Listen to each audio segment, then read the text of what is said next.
from all around the world, welcome to another episode of Musical People and Journeys, the new rock album review show, and my wonderful panel to William, to Simon, to Lauren, and to Trish. We've got two rock Trishes, no, not rock chicks even, rock chicks. Not blonde yet. Can only be one rock trick. So, we are reviewing the latest rock albums to be released. Rate them out of 5. Will they get into our Hall of Fame? Will they get into our Album of the Year, which will be next month for 2024? Today's offering is Frozen Crown, who are an Italian metal band formed in 2017 in Milan Lombardy. In 2018, the debut album Elvenking garnered considerable media exposure. 4 tracks from the album was released as singles, notably Kings. So, there is a whole load of information on the text on the video. Go and check it out. Now, interestingly, they've got previous with us. This album, these boys have got previous history with us. We reviewed Call of the North, and it did well. It got a 3.3 out of us. So they have, which basically calls them back for another outing. But will this be as any? Will it be better? Will it be gooder? Well, or will it be the same? Let's go and find out, shall we? Lauren, let's start with you then. What did you think of? I think this might be your first power metal, as it's called. Well, we called it anyway. They called it. We called it. It is power metal. What did you think of Frozen Crown? So it's my first proper power metal album for the show, I reckon. I listened to a little bit of the genre sort of outside of this, like with your classic, being raised in the generation I was, Guitar Hero, you've got DragonForce and stuff like that. So you're raised on this style of stuff on the odd occasion. And this very much gave that sort of vibe. It was DragonForce vibes, solid adventure metal, I like to call it as well, where it wants to take you on a journey through the album, and I love a good concept album and albums that do stuff like that. Some of the good songs on it that I really enjoyed, like Bloodlines, stuff like that. Ice Dragon, who doesn't want one? Forever Cold Drinks, perk of the job. Overall, I thought it was a really enjoyable album, sort of solid.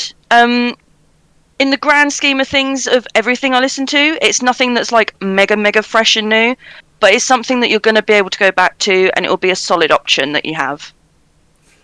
I love the. Obviously, I felt a bit older than two. Of course, we were brought up with this sort of music, playing Guitar Hero. It's just oh, wow, okay, that's how you. I mean, and it's actually a testimony of everybody goes about video stuff, but in a way, that's introducing people to that music that they wouldn't necessarily have listened to, would they? So there we go. I think I got into Franz Ferdinand through kind of a video game. I can't remember what he was playing, but anyway, I digress. Simon, what do you think of Frozen Crown? I think you were a little bit of a fan. I think it was me and you that liked that Call of the North album better than most people, looking back at it. Yeah. No, it is. It's this is odd. So, I Am the Tyrant is on my Drive Time playlist. It's a great song, and from this album, I really loved Bloodlines, and that's made its way into my favourites. But the rest of the album, I just couldn't get into it. I mean, the guitars are still shredding, and the drum work is still on point. But I think for me, there's some kind of slight vocal shift from the previous albums.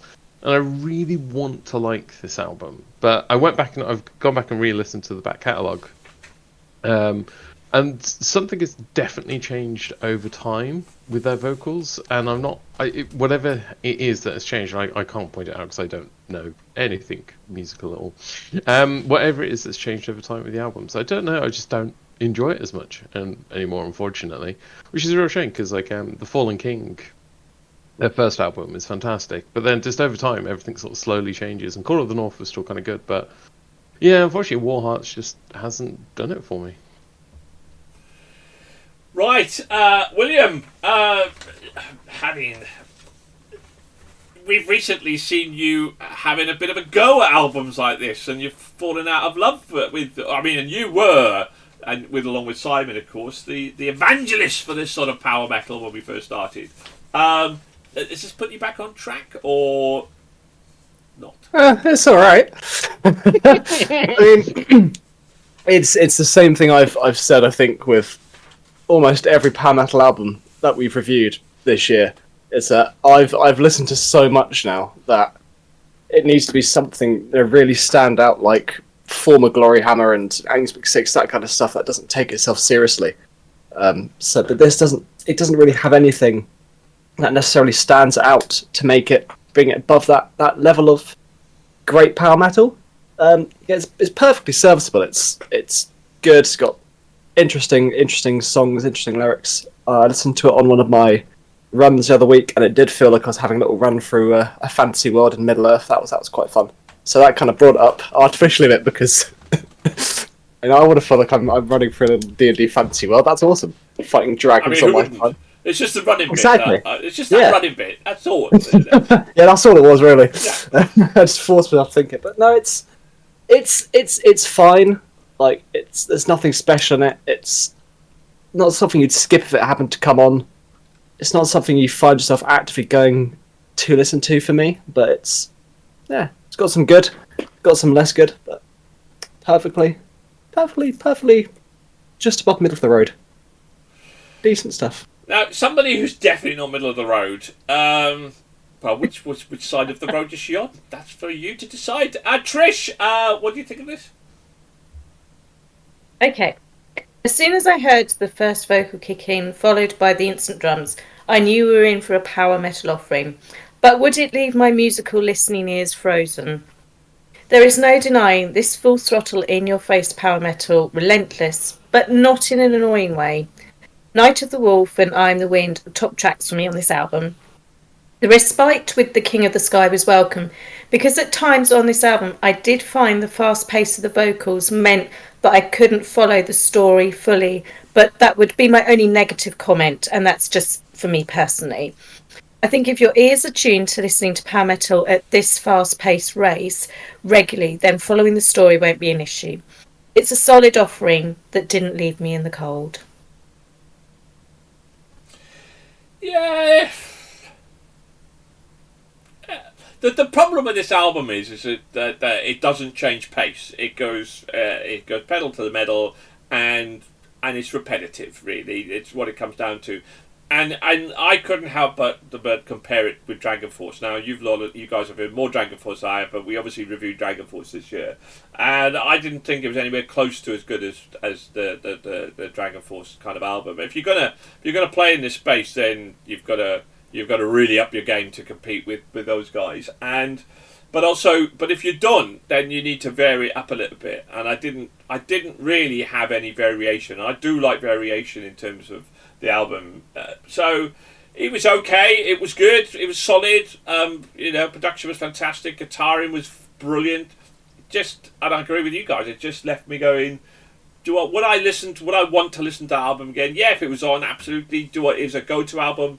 Not for me. But yeah, it was pretty solid. But is it going to be solid enough to get into a Hall of Fame? It needs to score 4 or more. Let's find out, shall we, Lauren? Let's. What did you give this album? This album got a 3.5 from me. Really? Oh. Trish, what did you give it? I gave it a 3.52. Did you? William, what did you give this album? A perfectly above average 3.5. Did you? Really? Oh. Well, look, Dom gave us a 1.5, but it was the lowest one. I'll tell you that now. So it's dropped. It's gone. I give this album a 3. Sorry. At least I give it a 3. Because Simon, what did you give it? I gave it a perfectly average 2.5. You did. So this is going to our top 250 albums of all time. It's got an average score of 3.2. So pretty much on par with this last album, and that definitely means that we'll be listening to it again when they bring out the next album. So it was a decent serviceable album, hopefully, maybe. The next one will go higher. Yeah, congratulations, well done, good solid album, and thank you very much to my panel, to Simon, to William, to Trish, and to Lauren. Goodbye for now. Keep on rocking. Bye. Bye.